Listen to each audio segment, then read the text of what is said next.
नमस्ते दोस्तों, आज के इस वीडियो में आपका बहुत बहुत स्वागत है। बैंकिंग प्रणाली को समझना थोड़ा जटिल लग सकता है, लेकिन इसका मूल सिद्धांत बहुत सरल है।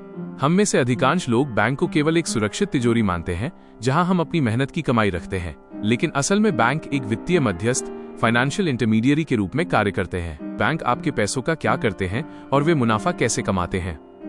1. पैसा जमा करना। बैंक का कच्चा माल। बैंकों के लिए पैसा वही है जो एक फैक्ट्री के लिए कच्चा माल होता है। जब आप अपना पैसा बचत खाते, सेविंग्स अकाउंट या फिक्स्ड डिपॉजिट (FD) में जमा करते हैं, तो आप तकनीकी रूप से बैंक को पैसा उधार दे रहे होते हैं। सुरक्षा और सुविधा। बैंक आपको सुरक्षा, चेकबुक, ATM और ऑनलाइन बैंकिंग की सुविधा देता है।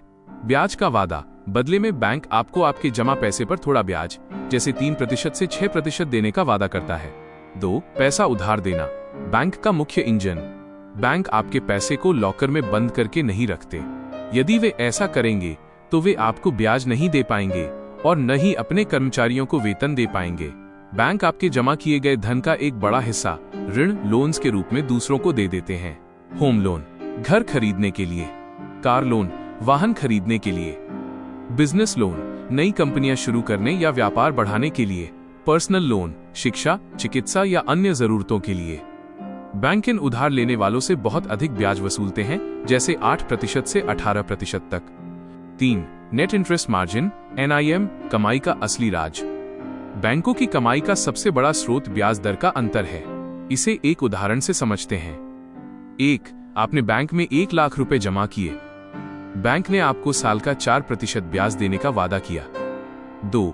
बैंक ने वही 1 लाख रुपए किसी व्यापारी को 10% ब्याज पर उधार दे दिए।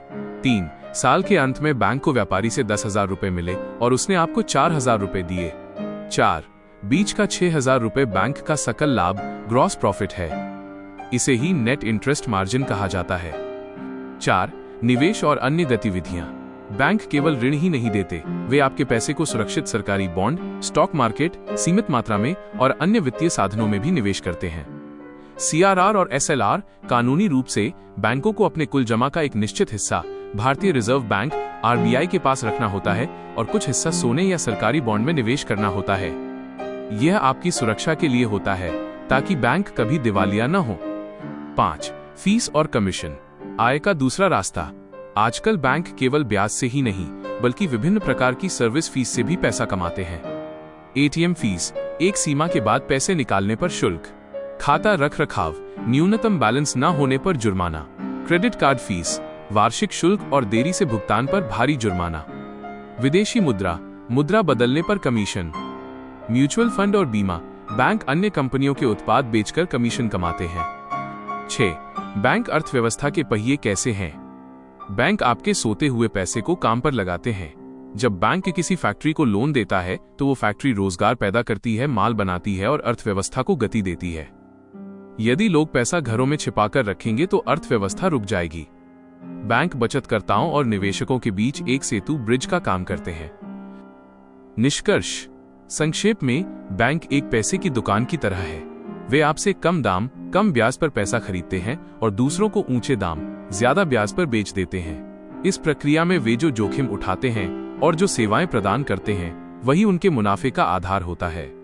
अगली बार जब आप अपना बैंक स्टेटमेंट देखें तो याद रखें कि आपका पैसा केवल एक अंक नहीं है, बल्कि वो देश के किसी कोने में किसी का घर बनाने या किसी का सपना पूरा करने में मदद कर रहा है। उम्मीद है आपको ये वीडियो पसंद आया होगा। इसे लाइक और शेयर करना न भूलें, चैनल को सब्सक्राइब करें और अपनी राय कमेंट्स में जरूर बताएं।